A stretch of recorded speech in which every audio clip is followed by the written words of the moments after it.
Assalamualaikum warahmatullahi wabarakatuh. Selamat sore kawan-kawan petani porang di seluruh Nusantara. Saat ini waktu menunjukkan pukul kurang lebih jam 14.20-an ya, 14.20 menit. Yang mana saat ini saya sedang berada di lahan ini yang mana adalah lahan prospek depannya.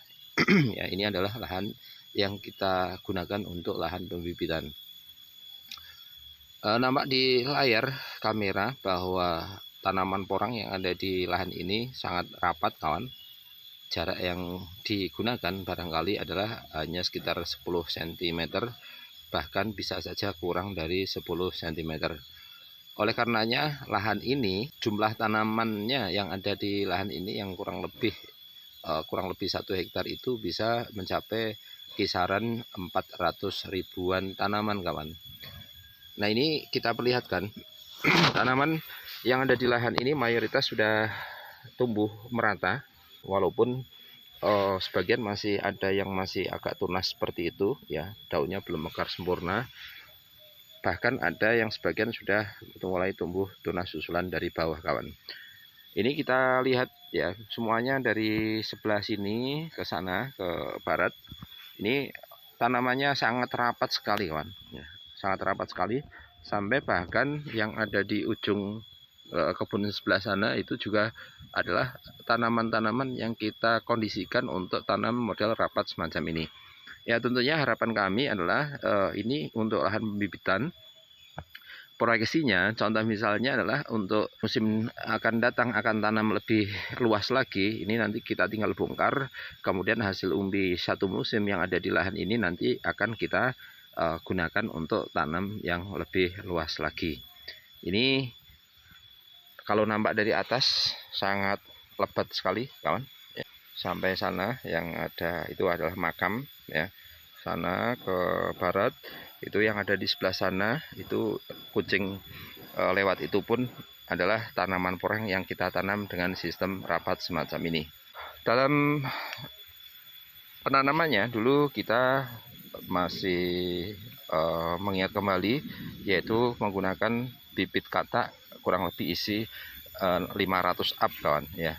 Kurang lebih bibitnya mulai dari isi 500 sampai terkecil bahkan kurang lebih isi yang 1500 biji dalam 1 kilonya.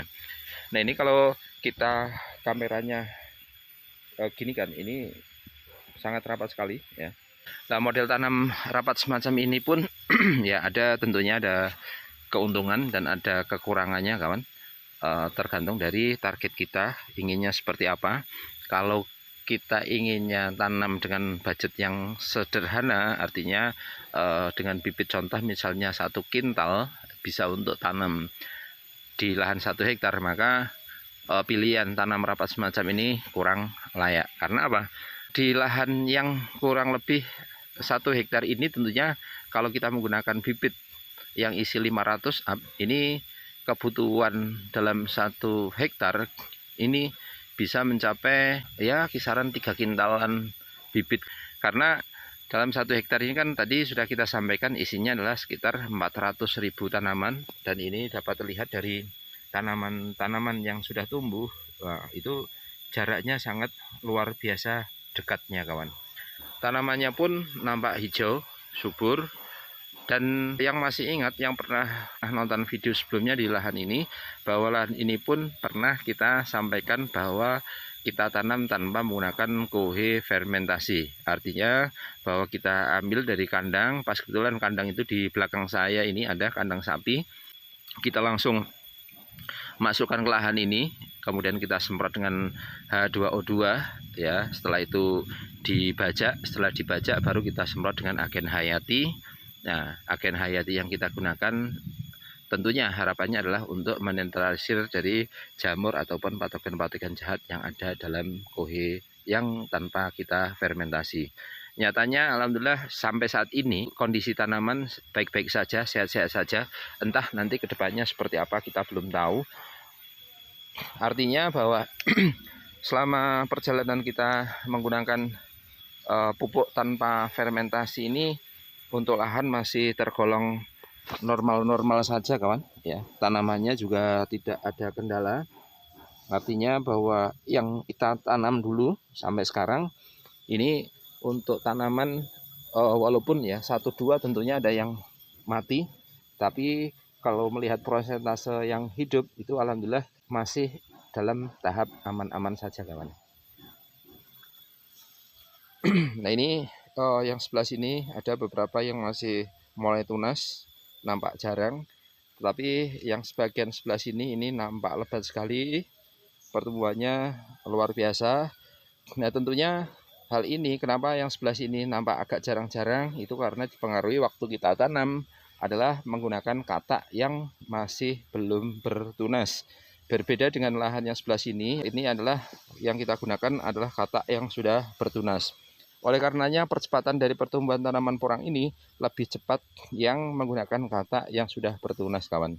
Nah kemudian dari tampilan di sini ini kita dalam satu bedeng ya kurang lebih lebar 1 meter, ini saluran air sekitar 30-40 cm kita garis ke sana agar tentunya tidak ada air-air yang menggenang ketika nanti turun hujan begitu lebat kawan. Tanaman porangnya seperti ini ada di bawah naungan, tetapi naungannya tidak terlalu lebat sehingga masih ada intensitas matahari yang masuk ke lahan ini. Nah kemudian kalau kita turun ke bawah ini nanti juga akan sama, tanamannya adalah tanaman yang notabene rapat seperti ini. Dulu di musim pertama pernah kita sampaikan, dipaparkan bahwa tujuan kami menanam rapat seperti ini harapannya adalah untuk mengirit biaya dalam proses budidaya porang kawan. Yang mana kalau tanaman ya yang kita tanam itu proyek kedepannya kita ingin tanam contoh misalnya seluas 5 hektar, berarti saat ini kita hanya tanam di lahan seluas 1 hektar. Dan kemudian lahan yang 1 hektar ini nantinya tentunya umbinya dibongkar. Umbi-umbi yang berat contoh misalnya 1 on, 2 on itu kita bongkar, kemudian kita tanam ke lahan yang 5 hektar. Tentunya dalam tahun pertama kita bisa irit beberapa hal, contoh misalnya adalah sewa lahannya itu kita irit, hanya sewa lahan 1 hektar, yang 4 hektar tentunya masih free. Kemudian dalam proses pengadaan pupuk dasarnya juga hanya kebutuhannya adalah 1 hektar, kemudian berarti yang 4 hektar masih free kawan, artinya belum kita bayarkan dalam 1 musim pertama. Kemudian yang ketiga, biaya pembersihan gulma di lahan ini tentunya adalah yang seharusnya dibersihkan 5 hektar, berarti yang dibersihkan dalam tahun pertama hanya 1 hektar. Otomatis yang 4 hektar kita irit ya, tidak mengeluarkan biaya sampai 5 hektar. Nah, itu adalah berkenaan dari tujuan kami kenapa memutuskan tanam tanaman yang sangat begitu rapat kawan. Harapannya adalah dengan cara mengirit seperti itu kita bisa menghemat budget dalam budidaya porang, dan kemudian dengan penghematan tersebut tentunya di tahun kedua kita mendapatkan hasil yang lumayan signifikan sesuai dengan apa yang kita harapkan. Ada lagi tadi yang belum sempat kita sampaikan, salah satu irit juga adalah dalam olah lahannya kawan, karena yang diolah lahan pada tahun pertama hanya seluas 1 hektar. Padahal untuk biaya olah lahan paling enggak minim-minimnya itu adalah kisaran sekitar 5 juta kawan. Nah otomatis dalam musim pertama kita bisa hemat kurang lebih ya sekitar 20 juta dalam proses olah lahannya kawan. Nah itu adalah pertimbangan kami kenapa kita tanam tanaman porang itu dengan sistem rapat seperti ini, ya tentunya dalam rangka untuk penghematan biaya tanam porang. Karena melihat kondisi harga umbi porang produksi di pasaran itu tidak sesuai dengan 2 tahun yang lalu, maka kita harus pandai-pandai dalam menghemat pengeluaran budidaya porang itu sendiri. Demikian kawan apa yang kita sampaikan hari ini. Semoga informasi yang kita sampaikan bermanfaat. Selamat sore, salam sukses dari kami. kita akan ke lahan yang sebelah sana yang terbuka, itu masih dalam proses penyiangan gulma ya. Dalam proses penyiangan gulma. Kalau yang di lahan ini yang sebelah sini, ini juga kita tanam rapat dari sebelah sini sampai pojok sebelah sana ujung, sampai utara yang sebelah sana juga ada tanaman porangnya. Assalamualaikum warahmatullahi wabarakatuh.